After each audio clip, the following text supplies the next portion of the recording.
नमस्कार, योग गुरु संदीप तिवारी। पहले हम लोग वाम नासिका के श्वास फल के बारे में चर्चा किए थे। आज हम लोग दक्षिण नासिका श्वास फल के बारे में चर्चा करते हैं। इस वीडियो में दक्षिण नासिका के श्वास का क्या फल होता है, उस समय क्या काम करना चाहिए, क्या नहीं करना चाहिए, इन सब पर डिटेल जानने की कोशिश करते हैं, लेकिन है संक्षेप में ये।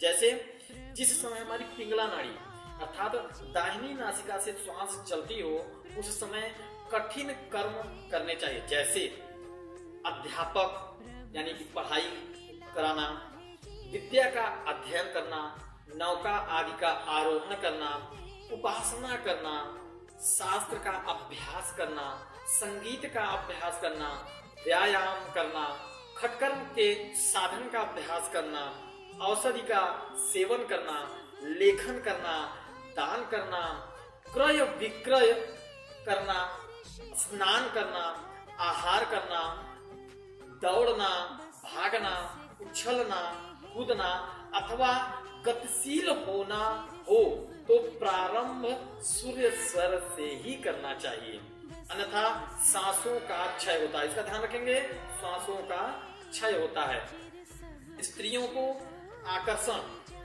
इसको अन्यथा नहीं लेना है, बस ध्यान रखना है कि स्त्रियों को आकर्षण यानी वशीकरण, सम्मोहन आदि कर्मों को करते समय भी सूर्य का देखना जरूरी हो जाता है, तभी सफलता प्राप्त होती है। चंद्र स्वर में के समय सूर्य स्वर का जो मेल हो पाता है, तो चंद्र स्वर में अपने व्यवसाय का आरंभ अति उत्तम माना जाता है। पुत्र की इच्छा संबंध में पति की सूर्य नाड़ी तथा पत्नी की चंद्र नाड़ी का चलना अति संयोग शुभ माना गया है, अति उत्तम होता है, बहुत ही अच्छा माना जाता है। दूसरे नंबर पे क्या होता है, मंगलवार और बृहस्पतिवार को नवीन औषधियों का सेवन प्रारंभ नहीं करना चाहिए, ऑपरेशन से भी बचना चाहिए। दीक्षा में चंद्र स्वर का प्रवाह आवश्यक है, यानी कि हम कोई दीक्षा लेने जा रहे हैं तो चंद्र स्वर को जरूर देखना चाहिए। शपथ ग्रहण करने जा रहे हैं तो चंद्र नाड़ी का प्रवाह शुभ माना जाता है। स्त्रियों को श्रृंगार आदि कर्मों को करते समय चंद्र स्वर के प्रवाह का ध्यान रखना चाहिए। कोई पेय पदार्थ चंद्र स्वर में ग्रहण करना स्वास्थ्य की दृष्टि से लाभदायक है।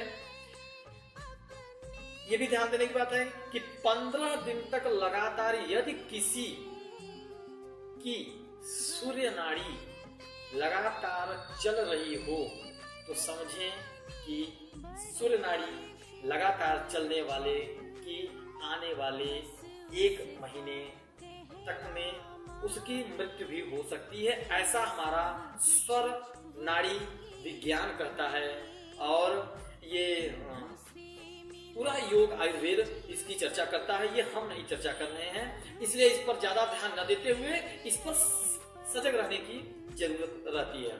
आगे हम लोग चर्चा करेंगे सुषुम्ना नाड़ी के श्वास फल के बारे में। नमस्कार।